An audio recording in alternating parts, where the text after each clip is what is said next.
você definitivamente conhece Scott Pilgrim, seja pelas HQs ou pelo infame e magnífico jogo da Ubisoft, ou até mesmo por aquele filme galhofa que... Então olha, ele acabou de sair. Bem, ele é bom, ok? Ele é bom. E senhoras e senhores, nesse ano de 2026, lançou um jogo chamado Scott Pilgrim X, que eu vou chamar carinhosamente de Scott Pilgrim e os ex-namorados da minha namorada. Você já vai entender o porquê disso. Esse jogo é basicamente um beat'em up, uma sequência, querendo ou não, do jogo passado da Ubisoft, só que muito mais polido e com muito mais coisa. É um belíssimo de um upgrade do seu jogo original da Ubisoft, só que foi feito por uma outra empresa, que não foi terceirizada pela Ubisoft, e que também trabalhou no beat'em up de Tartarugas Ninjas. Talvez eu traga aqui, mas o jogo custa bem caro. Enfim, senhoras e senhores, esse é Scott Pilgrim X, e é exatamente isso que a gente vai explorar hoje. Scott Pilgrim X nada mais, nada menos do que um jogo beat'em up, como eu acabei de falar na introdução, caso você não seja um completo idiota. É um beat'em up, ou seja, tu precisa sair por aí, batendo em um monte de inimigo e ganhando dinheiro deles. E assim como o jogo passado, ele tem algumas mecânicas tiradas de lá, como por exemplo, a questão do nível ser upado através de itens que tu compra na loja. Isso não é segredo pra ninguém, eu vou deixar isso aqui bem claro no início. É a mesma forma de up de nível do jogo passado. Entretanto, ele não é, podemos dizer assim, tão desbalanceado quanto o jogo passado. Então você pode sim jogar o jogo inteiro só comendo as comidas para recuperar a vida e, por consequência, ganhar alguns tipos de status up. E uma das coisas que esse jogo tem de diferente do jogo passado é que ele tem uma história própria. Eu gosto de acreditar que esse jogo aconteceu pós os eventos da série do Scott Pilgrim na televisão da Netflix, o Scott Pilgrim Takes Off, já que a Ramona tem o poder de se transformar na Super Ramona. Isso já diz muita coisa. E a história desse jogo é o seguinte: Scott, sua banda e a Knives estavam treinando para uma nova apresentação, até que o Scott de Metal aparece e sequestra todo mundo, o que faz com que o Scott e a Ramona tenham que resgatar todo mundo que o Scott de Metal sequestrou juntamente com seus instrumentos. E sim, Scott de Metal é uma cópia dos Metal Sonic da série do Ouriço, não precisa ninguém falar isso. E assim a gente começa o jogo, podemos selecionar a Roxy, o Robo 1, a Ramona, o Scott, o Matthew Patel, o Lucas Lee e o Gideon. E como você deu pra perceber, você pode selecionar o Scott e Ramona, personagem dos jogos passados, e além desses dois, você pode selecionar os ex-namorados da Ramona. Não todos, já que os irmãos Katayagi não estão aqui, mas são representados pelo robô, e o Todd também não tá aqui. Você pode selecionar qualquer um desses personagens livremente. Uma coisa que posso dizer, pelo menos na minha gameplay, eu não consegui desbloquear nenhum personagem secreto. Então eu acredito que não tem nenhum personagem secreto nesse jogo. E infelizmente, porque, na real, felizmente, né? Vai que o jogo pegue pra gente zerar o jogo com todos os personagens. Que nem no jogo passado. Você precisa zerar o jogo com a Ramona, a Kim, o Steven Stills e o Scott pra desbloquear o Nega Scott. E uma coisa que eu posso dizer é que já nessa tela de seleção de personagens a gente já pode ter uma referência. Mas a referência que eu quero falar aqui é sobre as roupas alternativas dos personagens. Na real, a troca de cor delas. Onde temos a Roxy com a roupa inicial dela, uma das roupas iniciais dela, sendo uma total referência a Chun-Li de Mortal Kombat.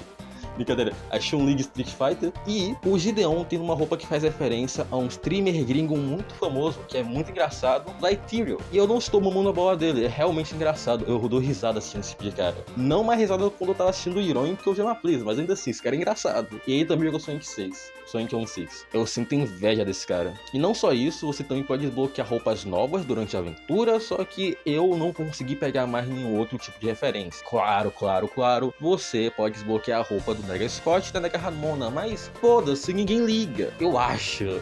Apesar que as roupinhas do Nega Scott e da Nega Ramona são muito legaisinhas pra serem ignoradas. Eu não consigo me decidir muito bem, né? E agora, finalmente, pulando pra parte da gameplay, prosseguindo com a história, a gente tem a gameplay mais polida de um beat'em up que eu já joguei na minha vida inteira. Na real, eu consigo comparar esse jogo aqui com Castle Crashers, de tão polido que ele é. E não apenas na questão da gameplay do combate, mas a questão da gameplay em si mesmo. Diferentemente de outros beat'em up e do jogo passado, onde você tinha fases lineares, nesse jogo a gente tem um mapa aberto, onde a gente pode ir pra quase qualquer lugar. Quase. E eu falo quase porque o jogo te deixa meio limitado onde você pode ir com certas coisas. Como, por exemplo, a primeira missão, você precisa pegar uma bomba para desbloquear um novo local. E as outras missões, você precisa, além de pegar os instrumentos musicais dos personagens, desbloquear músicas novas.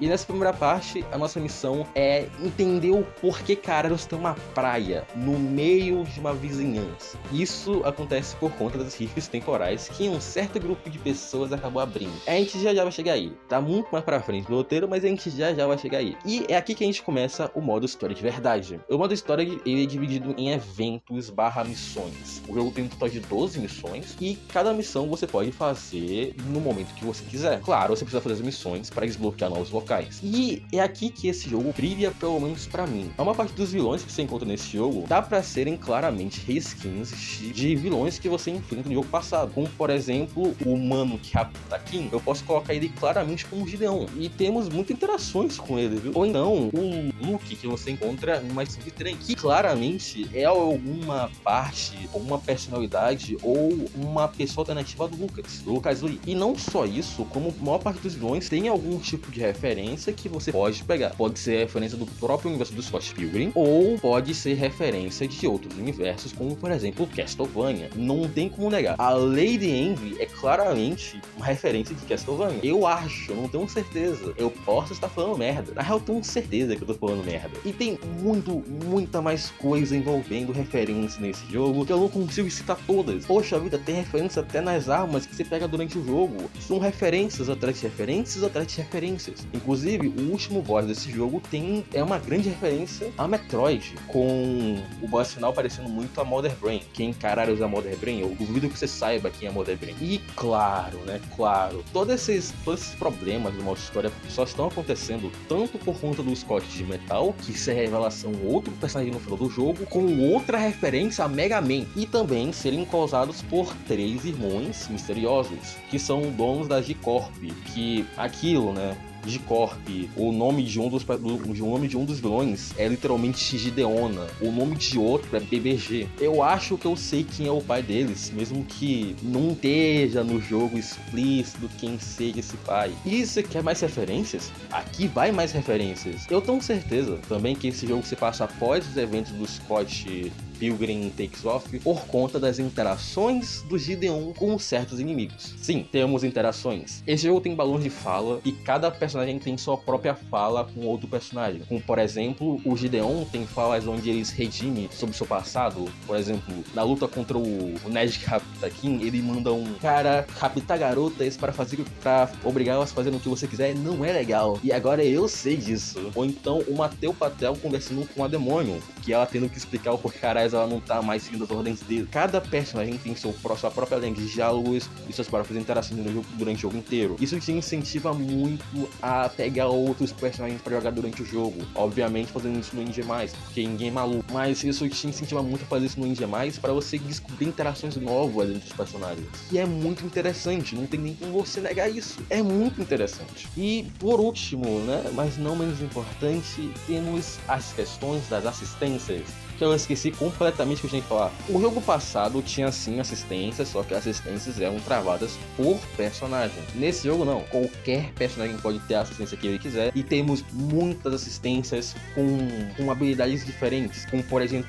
o Gideon, o gato da Ramona, que tem a assistência de atacar os inimigos em uma linha reta, ou Yong-Nil, que faz basicamente um mar de Yong-Nil e dá dano em qualquer inimigo que esteja na tela. Ou então a Kim, que te dá uma armadura, o Wallace, que aumenta sua defesa, a polícia vegana, que cura você instantaneamente. Eu acho que deu pra você entender que cada assistência nesse jogo é única e tem seu motivo pra estar ali. Seja porque são ex-namorados da Ramona que não entraram no host de personagens principais para serem jogados, ou então assistências realmente novas e que estrearam nesse jogo. Eu não consigo dizer o quanto de carinho eles colocaram em cada detalhe desse jogo inteiro, e eu fico muito feliz por isso. E se você acha que ainda tá pouco, eu vou te dar um motivo muito bom pra você acreditar que os caras realmente colocaram amor nesse jogo e não fizeram ele só por dinheiro. Obviamente eles também fizeram por dinheiro, mas não só pelo dinheiro. Temos uma das melhores referências pra quem é fã de Castlevania nesse maldito jogo. No caso, a referência do What is a Man?